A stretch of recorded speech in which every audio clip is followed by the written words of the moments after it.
Hello बच्चों, let's read this question. The question says pavement epithelium is another name for.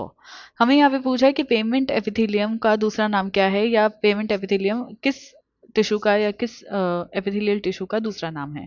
तो अगर हम देखें तो एपिथेलियल टिश्यू को हम अगर सिंपल की बात करें, हम तीन तरीके से पढ़ते हैं। ठीक है, वैसे एपिथेलियल टिश्यू जो है वो दो टाइप के होते हैं, सिंपल एंड कंपाउंड। हमें सिंपल की बात कर रहे हैं हम यहाँ पे, जो जिसके पास सिंगल लेयर होती है।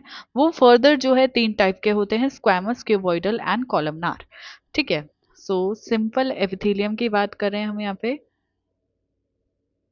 सिंपल एपिथेलियम की बात कर रहे हैं हम यहाँ पे। ये तीन टाइप के मिलते हैं हमें। एक होते हैं स्क्वैमस,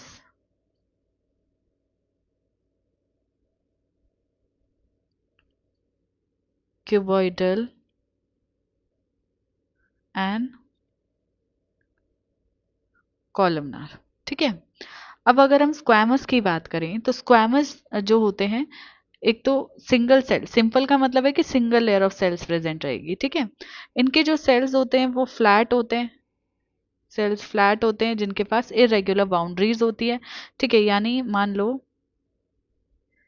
इस तरीके से होती है ये लेयर, और इनके पास इरेगुलर बाउंड्रीज होती है, मतलब कुछ इस तरीके से दिखेंगे ये सेल, इस तरीके से दिखेंगे। ठीक है, तो इनका अपीयरेंस जो है ऐसा लगता है कि फ्लोर के ऊपर टाइल जैसा अपीयरेंस है इनका, इसीलिए इनका नाम क्या रखा गया है, इनका नाम रखा जाता है पेवमेंट एपिथेलियम। पेवमेंट एपिथेलियम रखा जाता है इनका नाम। ठीक है, देन अगर हम क्यूबॉइडल की बात करें, क्यूबॉइडल में क्या होगा, क्यूब जैसे सेल्स होंगे। सेल्स जो होंगे वो इस तरीके से क्यूब के शेप के होंगे। नीचे क्या है, ये बेसमेंट मेम्ब्रेन हो गई। ठीक है, तो ये क्यूबॉइडल एपिथेलियम हो जाएगी। कॉलमनार के जो सेल्स होते हैं वो टॉल होते हैं, स्लेंडर जैसे होते हैं। इनका न्यूक्लियस जो होता है वो बेस में प्रेजेंट होता है। ठीक है, एंड अगेन ये क्या है, बेसमेंट मेम्ब्रेन। ठीक है, तो क्यूबॉइडल का दूसरा नाम पेमेंट एपिथेलियम नहीं है, सीलिएटेड का भी नहीं होता है। सीलिएटेड में क्या हो जाएगा, ये क्यूबॉइडल के ऊपर सीलिया प्रेजेंट हो तो हम इसको सीलिएटेड कह देंगे, कॉलमनार के ऊपर सीलिया प्रेजेंट हो तो हम इसको सीलिएटेड कह देंगे।